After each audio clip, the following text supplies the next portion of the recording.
How are you?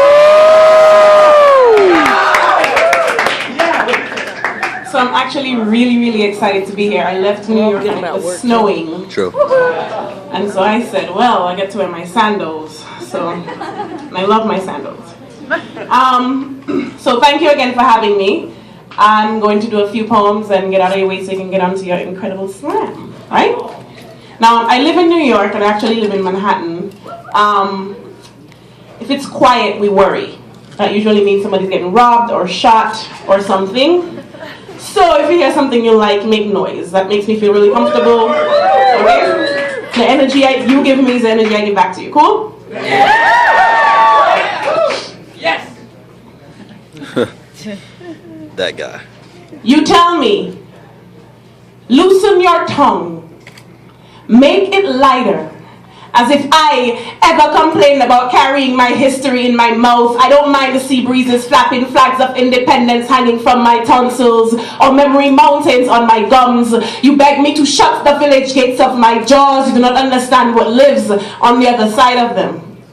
My accent is not a burden, a hindrance. It isn't cute or funny. It is the smoothness of a wooden spoon after a whipping, the thunderous disquiet of waterfalls, the leftover crumbs of British colonization and African dehumanization. My voice will always be a choreography of calypso, bouyon, and zouk. Indigenous people line the hallway of my larynx selling ancestry with a side of truth you'd rather me pronounce lies. Sing Christopher Columbus's praises when I know that man did not even discover himself. You imply that the sugarcane sweet structure of my sentences is too slave ship tight, too carnival colorful, too fish market loud, too Atlantic Ocean rough, too Equator Island hot. Learn how to spell stars and stripes in red, white, and blue. Even if I think the sun and rainforest in green bounce more comfortably between my cheeks, maybe fresh coconut water can wash down forkfuls of the American salad bowl. Mais moi fait toujours, I'm still hungry. Each syllable slipping from my lips has been boiled in rice and peas with coconut milk and curried in chicken. I like keeping my words tasty because sometimes I have to swallow them. I speak like my grandmother. Her moments have calmed hurricanes and erupted volcanoes, raised 6 children and ripened green mangoes. I have dialed home in her tone and found perfect peace. I have mastered the art of expressing emotion by sucking my teeth. But why would you want me to forget all of that like you did? You eradicated the true Americans and pretend like they never existed. Sorry, I would rather manifest my destiny in something native. So broadcast the news in Cherokee, forecast the weather in Algonquin, recap the games in Iroquois, play music in Hoopa, teach kindergartners in Yuchi, create Rosetta Stone for Illini. You start talking American, and then maybe I will too.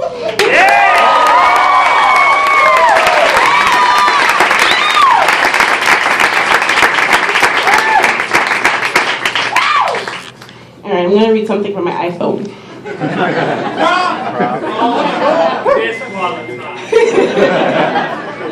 I was like, prom? What? Okay.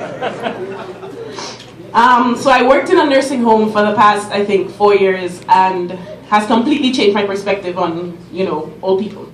I have grandparents, but there's something about, like, they live at home and they take care of themselves and, that kind of thing. And it's something completely different when you are in a nursing home and there's either nobody to take care of you, people don't care, or just, unable to do so. And so these people, had some kind of impact on my life, so I wrote something about them I'm going to share with you. Yes. Mr. Barakov is an Orthodox Jew, fluent in 7 languages, but today only speaks dementia. He's misplaced his wife's name, has found it Toyota, has found it green. I wonder if that's how he's always thought of his wife, a thing, a color, nameless. He substituted Say That Dinner prayers with Harry Belafonte's but on a boat lyrics. He laughs when he's told to shut up, and I know his mind is no longer with him. It's hard to still call something beautiful when it's gone. Mrs. Moss tells me I would be so gorgeous if I just lost some weight. Her Parkinson's-ridden hand holds my belly fat and shakes it involuntarily, tells me to get rid of this flab like I would an old dress or shoes that no longer fit, that I have too pretty of a face to walk around with things I don't need. I don't explain that this belly fat is not the worst thing I could be carrying, that recently I let go of a lie that weighed more than I did, that with this belly fat and the scale shining at the highest number of my life, I'm the lightest I've ever been in years. One fall afternoon, Mr. Gagliodado traded his walker for my hips.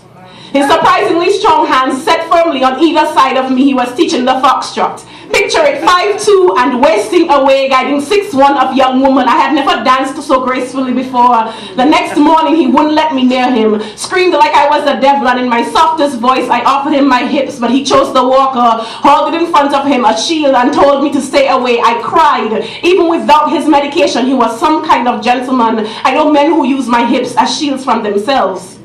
Miss Dorsey wants someone to take her to the bank. Miss Dorsey doesn't trust me.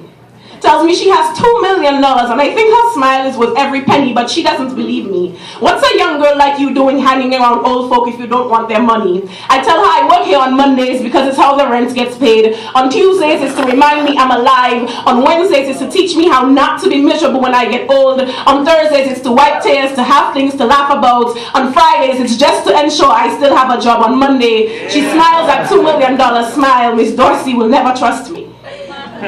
Mr. Goldberg tells me I should come visit his room after dark.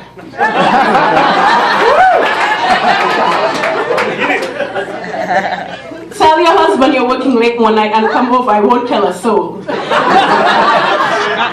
He's 95, 3 inches taller than me, with skin as pale as resume paper. I find myself wondering about Viagra. Not that I would go there. But what if I did?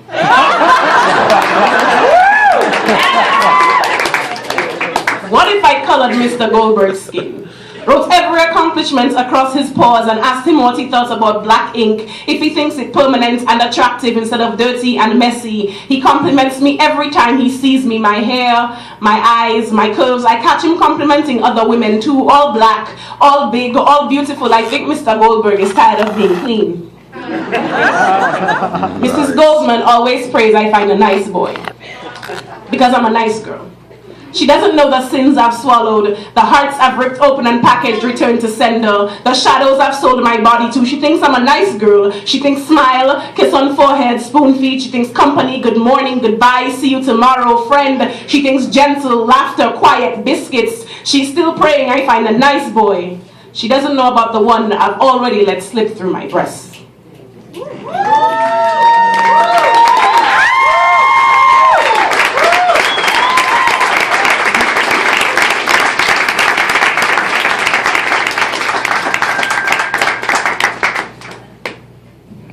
After the 17th penis slowly shrinks out of you, as if embarrassed for puking in a place so heavenly, you will open your eyes.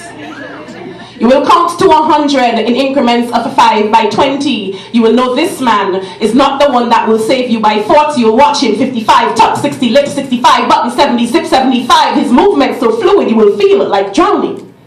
By the time you get to 95, you will be staring holes in the door he's escaping through. At 100, you'll be left with pieces of him only satisfactory for drug screening or DNA testing. The crime will begin. You will not curl your skeleton into fetal position. There is nothing Gerber-like about the things you just swallowed. You will not kneel to pray. You will think God may not appreciate a conversation in the same stance you just pleased the devil with. You will not stand. That involves a straight spine, squared shoulders, and a head tilted upward, all of which you just let him leave with. You will not call your friends. You'll be too ashamed to tell them that you are leftovers under another man's fingernails. Again tonight, you will not notice that you are leaking, that your insides are running away from you. You will not write. Your notebook holds more reflection than mirror, and if nothing else, you know how temporary your grip on permanent things. You cannot risk remembering this. You will not hold yourself. It will feel too much like a ghost, like desperation, like struggling to grasp your shadow, the only part of you that hasn't become translucent. You will not drink. Alcohol ain't got nothing on this. No other drug will leave you comatose, ragdoll looking. You'll wonder why you like this. You will wait impatiently for dawn to remind you that you are human, that you do not dissipate in sunlight like your lovers do. How quickly they suck the life out of you and flee without remorse. You will ask the skyline when you will stop fucking vampires. You will crawl animal-like to the bathroom. Once you get there, you will use the wall to steady. You will not trust your legs. With the hulls of a torso so hollow, you will not have faith in its foundation. You will shower for 3 hours. Remember the science class that taught you hot water purifies. You will apply this concept to your skin. You will beg it to burn, the wants to be needed, the need to be wanted. And yesterday, and 2 a.m. doorbell rings, it will not oblige.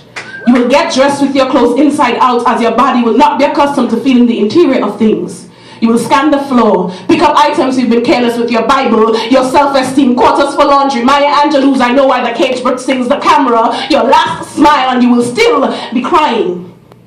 And all this may not happen after the 17th penis. It may be after the 3rd, or the 11th, or the 104th, but you will know when it's the one, when you will stop ingesting men and their extensions because you realize you are all you need for your salvation.